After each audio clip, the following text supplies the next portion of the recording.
बिस्मिल्लाहिर्रहमानिर्रहीम। अस्सलाम वालेकुम नाज़रीन। स्टोरी कर्नर कहानी घर में आपको खुशामदीद कहा जाता है और आज मैं आपको एक इच्छाधारी नाक और पर्दा करने वाली लड़की की इंतहाई दिलचस्प और खौफनाक कहानी का पार्ट 2 सुनाने वाली हूँ। कहानी स्टार्ट करने से पहले अगर आप मेरे चैनल पर न्यू हैं तो जल्दी से मेरे चैनल को सब्सक्राइब कर लें ताकि दिलचस्प कहानियाँ आपको सुनने को मिल सके। तो चलिए कहानी स्टार्ट करते हैं। अब मैंने नमाज में पाबंदी शुरू कर दी और पहले से ज्यादा कुरानी आयात का विर्द करने लगी। हर वक्त मैं खुद को कुरानी आयात के हसार में रखते थे। अब मैं खुद को पुरसुकून महसूस करने लगी।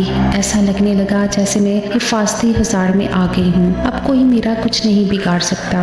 अब अम्मा ने खुद ही रात को किचन का दरवाजा अच्छे से बंद करना शुरू कर दिया था। मगर एक दिन अम्मा भी सख्त परेशान थी। वो कहने लगी, मैंने खुद किचन का दरवाजा बंद किया था और सुबह जब उठी तो दरवाजा तो बंद था मगर दूध बर्तन से गायब था। ज़ैनब के अब्बू, मुझे ये सब ठीक नहीं लग रहा। आखिर हमारे घर से ये दूध क्यों गायब हो जाता है? पहले तो मैं समझती थी कि ये ज़ैनब की लापरवाही का नतीजा है, मगर अब तो मैं हर एक चीज का खुद ख्याल रखती हूँ। तो फिर ऐसा क्यों हो रहा है? अब्बू कहने लगे कि तुम्हारा वहम है और कोई बात नहीं है। तभी अम्मा ने कुछ दिन बाद मुझे कहा कि उस दिन जो लोग तुम्हें देखने के लिए आए थे उन्होंने तुम्हें पसंद कर लिया है। अब वो जल्दी शादी करना चाहते हैं। ये सुनकर मैं हैरान रह गई। तभी मेरी नजर के सामने उस शख्स का अक्स घूम गया जो मुझे रास्ते में मिला था। उसकी कुछ कहती हुई नजरें मुझे बार बार डिस्टर्ब कर रही थी। मैंने अम्मा की किसी बात का कोई जवाब नहीं दिया। यूं भी हमारे यहाँ बेटियां इन मामलों में नहीं बोलती थी। मैंने भी अम्मी अब्बू की मर्जी के आगे खामोशी से सर झुका दिया था। सिर्फ इतना ही मैंने अम्मा को कहा कि मैं अभी दर्स में जाना चाहती हूँ क्योंकि बच्चों को अभी मेरी जरूरत है। अब मुझे दर्स में जाने से मना नहीं करेंगी। अम्मा कहने लगी कि ठीक है, जब तक तुम्हारी शादी नहीं हो जाती तब तक तुम दर्स में बच्चों को पढ़ा सकती हो। और आज फिर जब मैं दर्स में जाने लगी तो मुझे ऐसा महसूस हुआ जैसे कोई मुझे आवाजें दे रहा हो। अब जब मैंने गौर किया तो ये वही गंभीर आवाज थी जो मुझे उस दिन सुनाई दे रही थी। अब मैंने पलट कर देखा तो वो शख्स मेरी तरफ भागते हुए आ रहा था। मेरे सामने आकर कहने लगा कि आपको मैंने उस दिन बताया था कि मैं आपको पसंद करता हूँ और आपको हासिल करना चाहता हूँ, मगर आपने मेरी बात का जवाब नहीं दिया। मुझे लगता है कि आपने मुझे संजीदगी से लिया ही नहीं। उसकी बात सुनकर मैंने सर झुका दिया। उसे कहने लगी कि रास्ते में लड़की को रोक कर इस तरह की बात करना शरीफों का वतीरा नहीं है और आपको भी ये सब जेब नहीं देता।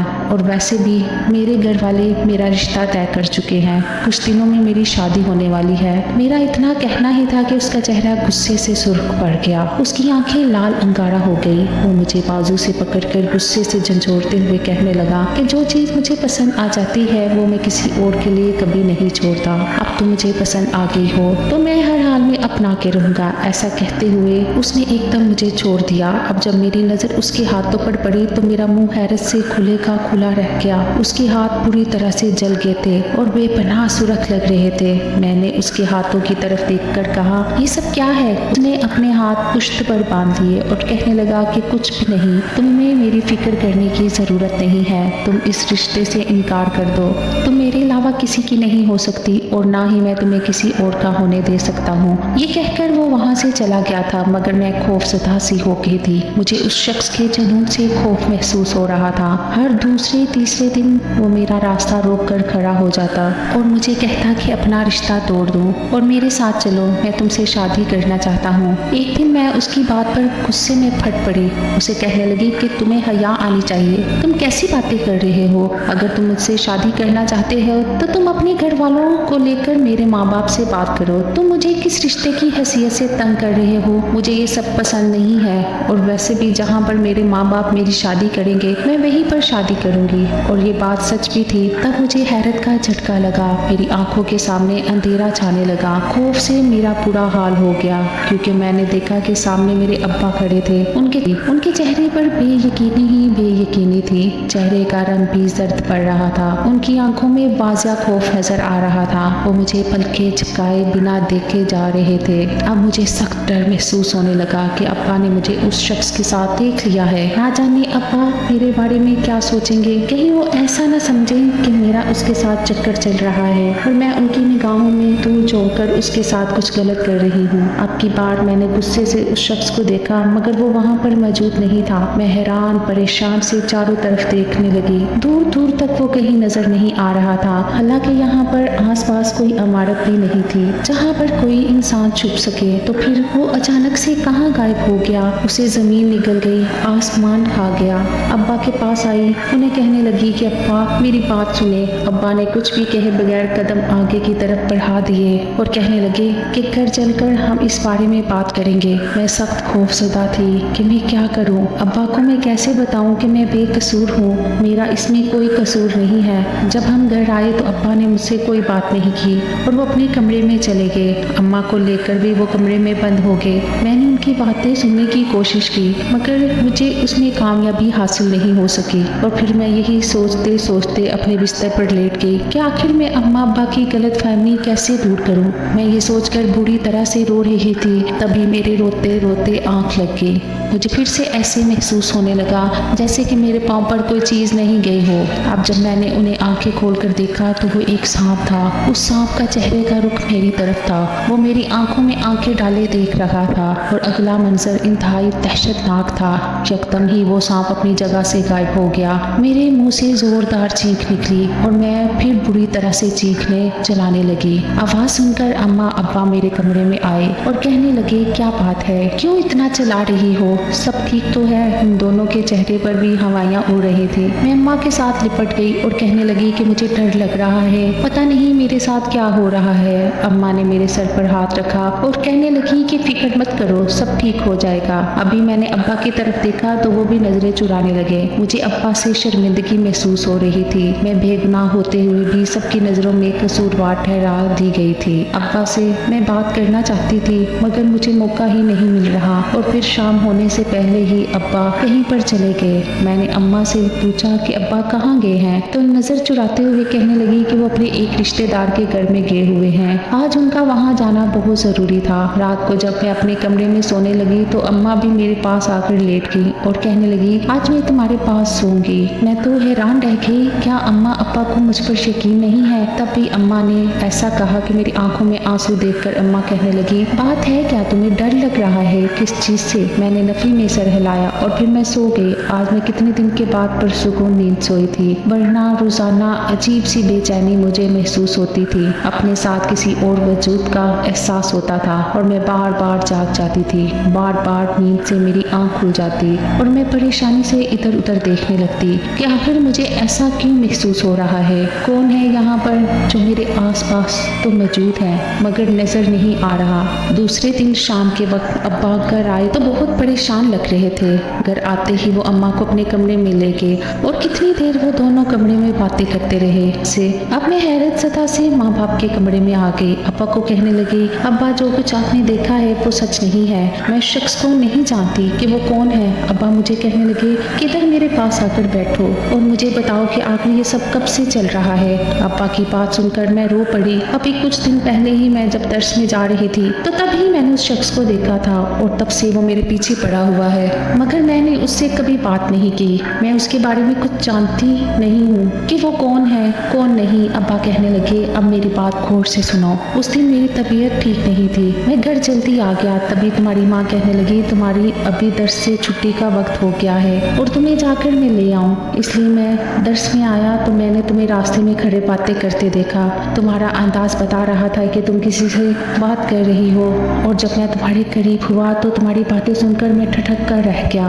मगर ज्यादा खौफ वाली बात पता है क्या थी। अब्बा की बात सुनकर मैंने उनकी तरफ सवालिया नजरों से देखा तो वह कहने लगी कि तुम अकेले ही बातें कर रही थी, तुम्हारे साथ कोई भी मौजूद नहीं था। अब्बा की बात सुनकर मेरा मुंह हैरत से खुले का खुला रह गया। ऐसे कैसे हो सकता है, मेरे सामने वो शख्स खड़ा था, वो मुझसे बात कर रहा था। अब्बा कहने लगे तुम्हारे आसपास कोई भी मौजूद नहीं था और तुम अकेले बात कर रही थी। वहाँ पर जो कोई भी था वो मुझे नजर नहीं आ रहा था और उसका मतलब ये है कि वो कोई आम इंसान नहीं है, उसका ताल्लुक दूसरी मखलूकात से है।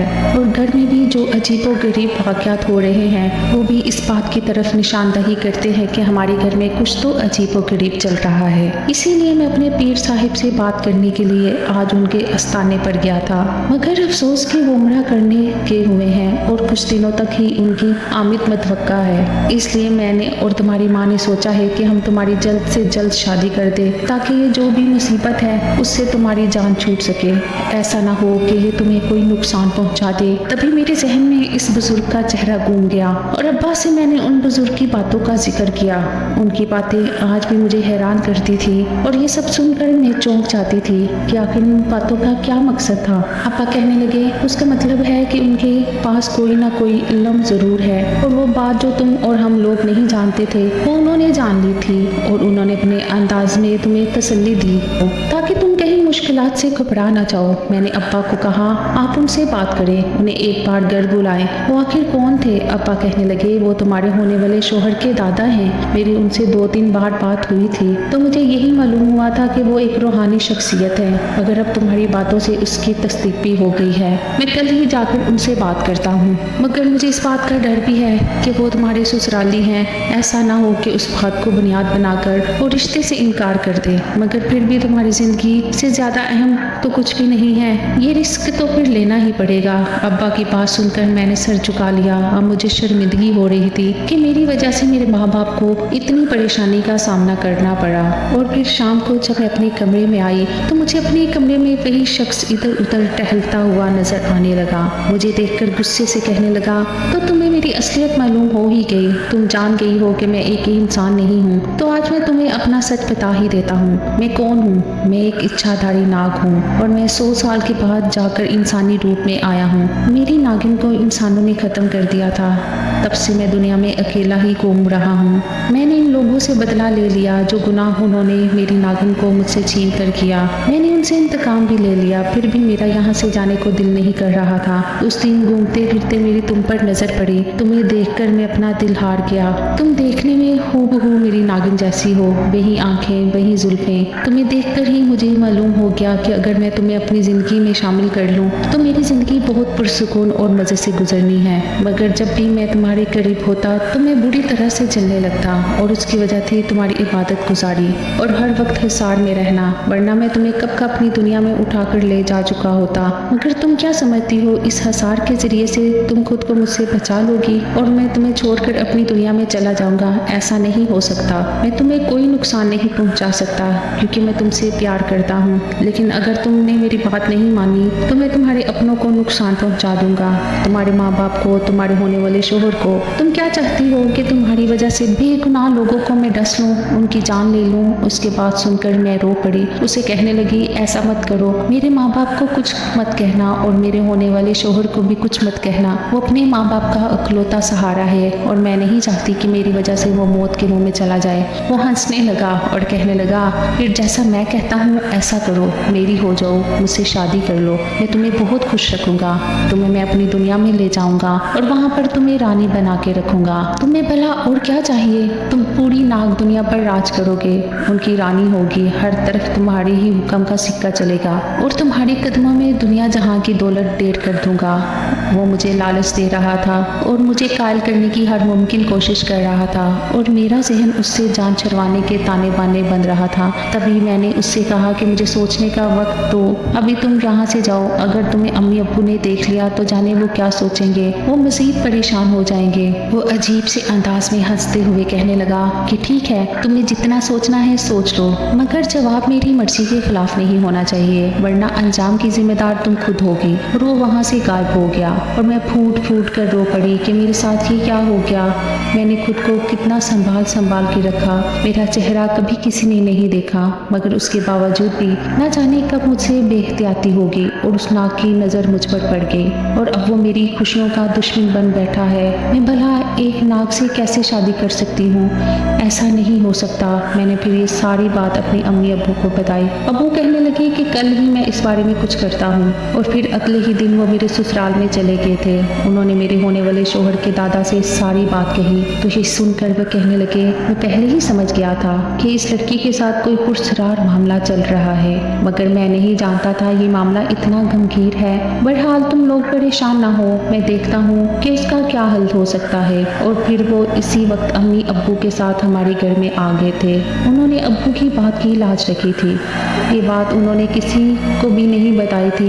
जब मेरे अब्बू ने उनसे दरख्वास्त की कि मेरी बेटी की इज्जत आपके हाथ में है, वो कहने लगे, तुम्हारी बेटी मेरी बेटी है, हमारी इज्जत, और मैं कभी भी ऐसी वैसी कोई बात नहीं करूँगा जिससे तुम्हारी बेटी की इज्जत पर हर्फ आए। और फिक्र मत करो, ये सब कुछ जो उसके साथ हो रहा है उसमें वो बिल्कुल भी कसूरवार नहीं है। मैं जानता हूँ कि वो बड़ी नेक और बड़ी पाक बच्ची है और तभी तो अभी तक वो उसके शर से महफूज है, वरना अगर वो दीन से दूर होती तो अब तक वो उसे अपनी दुनिया में ले जा चुका होता। और फिर जब बाबा जी हमारे घर आए तो उन्होंने आते ही घर में हसार कायम कर दिया। कहने लगे कि अब वो खबीस इस घर के अंदर दाखिल नहीं हो सकता, मैं उसका इंतजाम करता हूँ। उनकी बात बिल्कुल ठीक थी। मुझे वो घर के बाहर खड़ा नजर आ रहा था। वो बार बार मुझे गुस्से से घूर रहा था और बात बात पर धमकियाँ दे रहा था। जब ये बात मैंने बाबा जी को बताई तो वो कहने लगे, वो कुछ भी नहीं कर सकता, वो सिर्फ धमकियाँ दे रहा है। और फिर बाबा जी ने सहन में बैठकर पढ़ाई शुरू कर दी तो वो और भी गुस्से में आ गया। काफी देर तक बाबा जी घर में पढ़ाई करते रहे और फिर जब घर से बाहर निकल गए तो अब उन्होंने एक जगह पर दायरा बना लिया। रात का सुनाटा छाया हुआ था, सब लोग अपने अपने घरों में मौजूद थे। इस वक्त बाबा जी के सामने वो नाग खड़ा था। बाबा जी उसे कहने लगे कि तुम यहाँ से दूर चले जाओ, आज के बाद तुम यहाँ पर मुझे नजर ना आओ, वरना मुझसे बुरा कोई नहीं होगा, तुम अपनी जान से हाथ धो बैठोगे। वो कहने लगा, मैं उस लड़की को छोड़कर नहीं जा सकता, मैं उस लड़की को अपने साथ लेकर जाऊंगा, मैं उससे प्यार करता हूँ, उसे नहीं छोड़ सकता, ये मेरी है, सिर्फ मेरी, आप हमारे दरमियान से हट जाएं। बाबा जी सख्त गुस्से में आ गए। वो कहने लगे, तो फिर ठीक है, तुम अपनी मौत के लिए तैयार हो जाओ। ये कहकर उन्होंने अपने पास पड़ी बोतल पर कुछ दम किया, उससे पानी के छींटे निकालकर उस पर मारने शुरू कर दिए। तो वो चीखने चलाने लगा, कहने लगा, छोड़ दो मुझे दर्द हो रहा है, तकलीफ हो रही है। बाबा जी के होंठों पर मुस्कुराहट आ गई। वो कहने लगे, अब बताओ क्या इरादा है तुम्हारा, क्या तुम यहाँ से जाओगे या अभी भी इस बच्ची को तंग करोगे? रोते हुए कहने लगा, आप मेरे साथ अच्छा नहीं कर रहे, आप इसको मुझसे छीनकर मेरे साथ ज्यादती करेंगे। बाबा जी कहने लगा, ये मेरी बात का जवाब नहीं है, मुझे बताओ तुम यहाँ से जा रहे हो या नहीं? वो कहने लगा, हाँ मैं यहाँ से जा रहा हूँ, अब कभी भी वापस नहीं आऊँगा।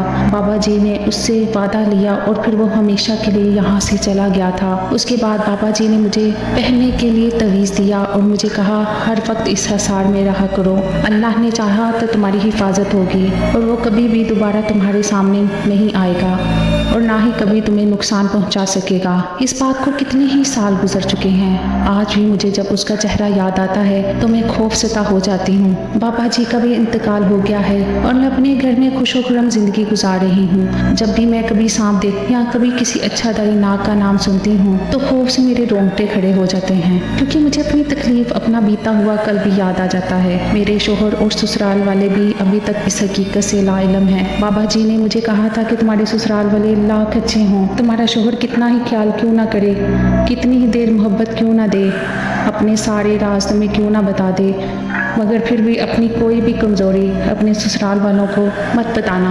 और ख़ास तौर पर अपने शोहर को, वरना वो तुम्हारी इस कमी को खामी बनाकर तुम्हें ताने देगा, तुम्हारा जीना हराम कर देगा, तुम्हारे लिए सांस लेना भी दोबर हो जाएगा। बाबा जी की बात पर अमल करते हुए मैंने इस बात के बारे में कभी किसी को नहीं बताया था। शुरू में मेरे माँ बाप बहुत परेशान थे कि वो नाग दोबारा ना आ जाए और दोबारा कहीं वो मेरी ज़िंदगी में जहर ना घोल दे, मगर ऐसा कभी नहीं हुआ और मैं इस बात पर खुदा का शुक्र अदा करती हूँ कि उसने मुझे उसके शर से महफूज रखा। शायद उसकी वजह ये थी कि मैं खुदा के करीब थी। कुरानी आयात के वज़ाइफ का मामूल बना रखें तो हमें कभी कोई परेशानी, कोई तकलीफ, रंज नहीं पहुँच सकती। हमारी मुश्किलात भी पलक झपकते हल हो सकती हैं, मगर हम अपने दीन से इस कदर दूर हो चुके हैं कि मामूली सी तकलीफ और रंज पर भी हम पीरों फकीरों और बाबों के पास भागने लगते हैं। हम अल्लाह से करीब होने की, उससे रुजू करने की कोशिश नहीं करते। उम्मीद करती हूँ कि आज की कहानी आपको अच्छी लगी होगी। मज़ीद अच्छी कहानियों के लिए मेरे चैनल को सब्सक्राइब करें, वीडियो को लाइक करें। अल्लाह ने के बाद।